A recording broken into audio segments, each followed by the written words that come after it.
안녕하세요. 오늘은 여가생활 파티에 이용하는 미시간으로 지역사회 자원 활용 방법에 대해 알아보겠습니다. 교육 순서로는 우리 지역에는 어떤 시설이 있는지, 그 시설 이용 방법, 시설 이용 예절 순서로 알아보겠습니다. 먼저 이 사진은 우리가 살고 있는 지역사회의 모습을 그려보았습니다. 병원, 카페, 레스토랑이 있고 도로에 버스도 보이네요. 어떤가요? 비슷한가요?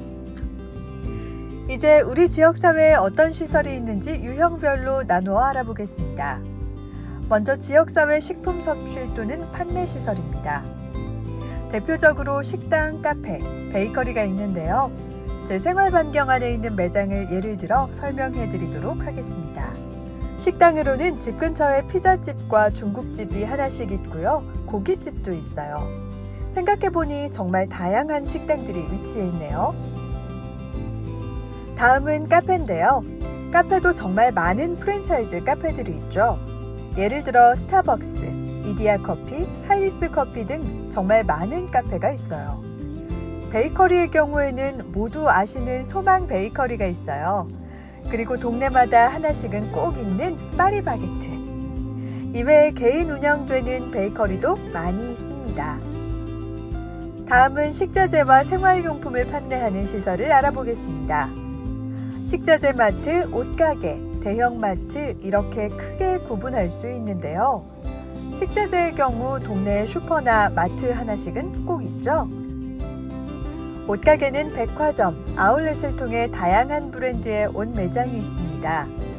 대형마트는 크게 이마트, 홈플러스, 롯데마트 이렇게 3개의 대형마트가 있는데요. 생필품, 식자재는 물론 옷과 필기구 등 모든 생필품을 판매하고 있습니다. 다음은 의료케어 시설입니다. 대표적인 시설로는 약국, 병원, 상담소 이렇게 3가지를 알아볼 건데요. 먼저 병원의 경우 동네 개인 병원들이 주로 위치해 있고요. 큰 검진 또는 질병 치료의 경우에는 상위병원을 방문하셔야 합니다. 약국의 경우는 병원에서 진료 후 약 처방을 해야 되기 때문에 병원 근처에 위치해 있습니다. 상담소의 경우에는 최근 많이 늘어나고 있는 케어 시설인데요. 고민 또는 심리적으로 불안정할 때 상담을 통해 이를 해소할 수 있는 시설입니다. 다음은 교통시설입니다. 많이 이용하는 대중교통으로 버스, 지하철이 있고요. 이에 더해 시간 약속에 늦을 때나 대중교통으로 이동하기 어려운 곳을 갈 때 이용하는 택시도 있습니다. 먼저 택시의 경우 지도를 보면 정말 많은 택시가 있죠. 과거 택시를 큰 길가에 나가서 잡았다고 한다면 현재는 애플리케이션을 활용해 현재 위치하고 있는 곳으로 택시를 직접 부를 수가 있습니다. 정말 편하죠? 다음은 버스인데요. 버스를 타려고 정류장에서 기다리다 보면 여러 색깔의 버스를 보셨을 거예요. 파란색, 초록색, 빨간색, 노란색 이렇게 4가지의 버스가 있는데요. 파란색의 경우 간선버스라고 부릅니다. 중장거리를 운행하는 버스입니다. 초록색은 지선버스인데요. 지하철 노선과 연계해 통행의 편의를 위해 운행하는 버스입니다. 빨간색은 광역버스인데요.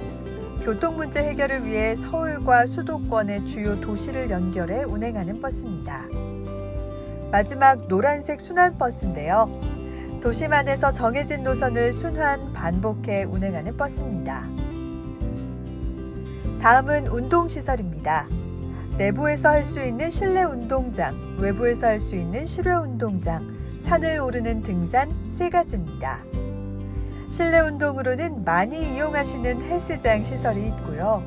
실내에서 할 수 있는 종목별 체육관이 있습니다. 실내 운동의 예로는 탁구와 스쿼시가 있겠네요. 실외 운동으로는 산책을 할 수 있는 공원이 있고요. 실외에서 할 수 있는 종목별 운동시설이 있습니다. 실외 운동의 예로는 축구, 테니스 등이 있겠네요. 다음은 요즘 많이 하는 등산인데요. 서울의 대표적인 산으로는 관악산, 북한산이 있습니다.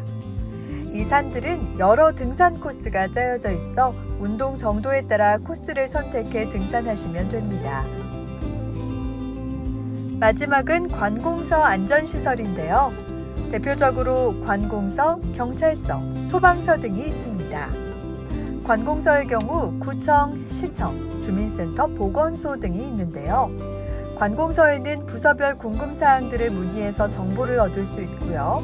다양한 용도로 필요한 서류를 민원센터에서 발급할 수 있습니다. 예를 들면 주민등록등본, 각종 증명서 등입니다. 다음은 안전시설로 경찰서와 소방서인데요. 도둑이 들거나 불이 났을 때 112, 119로 신고하면 되고요. 장난 전화는 절대 안 되는 거 아시죠? 이렇게 대표적인 시설들에 대한 정보들을 짧게 알아보았습니다. 이제 이용하는 방법도 알아봐야겠죠? 먼저 식품 섭취 판매 시설인데요. 각 시설별로 조금의 차이는 있겠지만 필수적으로 들어가는 요소들을 이용 순서로 나열해 보았습니다. 먼저 가게에 입장을 합니다. 다음에는 좌석에 앉아서 주문을 하고 주문한 내용에 따라 음식들이 나온 다음 식사를 하시면 됩니다.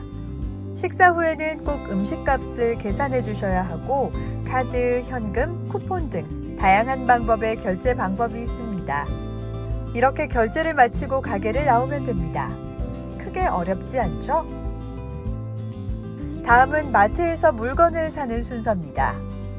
먼저 마트에 입장하시고 카트에 구입하고자 하는 물건을 찾아 담으시면 됩니다. 모든 물건을 담은 후에는 계산대로 이동해서 카드나 현금으로 계산을 완료하시면 물품 구입이 완료됩니다. 이제 마트에서 나가시면 끝입니다. 다음은 의료시설 이용 순서입니다.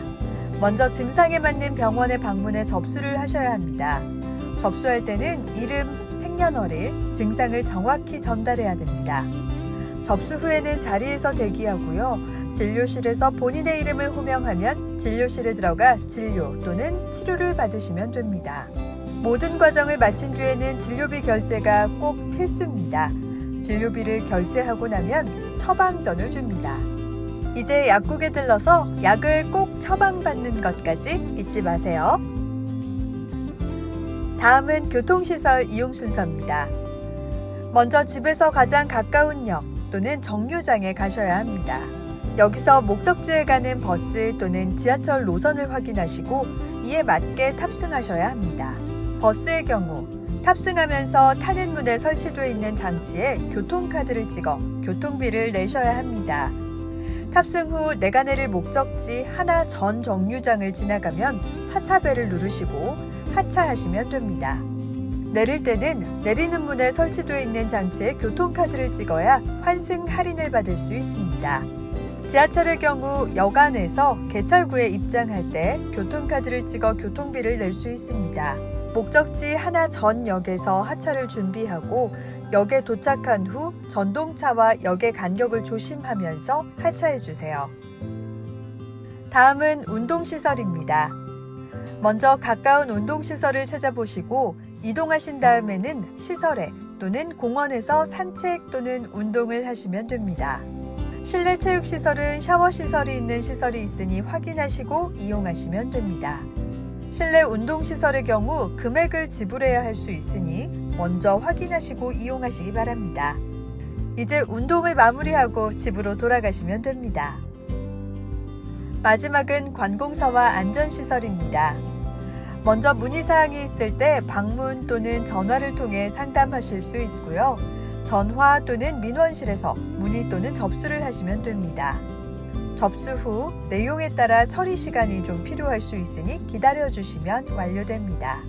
서류 발급의 경우에는 소정의 금액 지불이 필요할 수 있으니 확인해 주세요. 이렇게 민원 접수하는 방법까지 알아보았습니다. 마지막으로는 시설 이용 시 주의사항에 대해 알아보겠습니다. 기본적인 내용 3가지만 딱 지켜주시면 됩니다. 첫 번째, 지역사회 내 시설은 혼자 사용하는 공간이 아니기 때문에 큰 목소리로 떠들거나 얘기하시면 안 됩니다. 목소리를 줄여주세요. 두 번째, 순서 또는 차례를 지키셔야 합니다. 세 번째, 이용 후에는 꼭 뒷정리를 해주셔야 합니다. 이런 세 가지 내용들을 어기는 행동은 다른 이용자에게 큰 피해를 주는 행동이니 꼭 기억하시고 지켜주시기 바랍니다. 이렇게 지역사회 이용시설, 이용 방법, 주의사항 세 가지를 알아보았습니다. 이용하는 미 교육을 시청해 주셔서 진심으로 감사드립니다.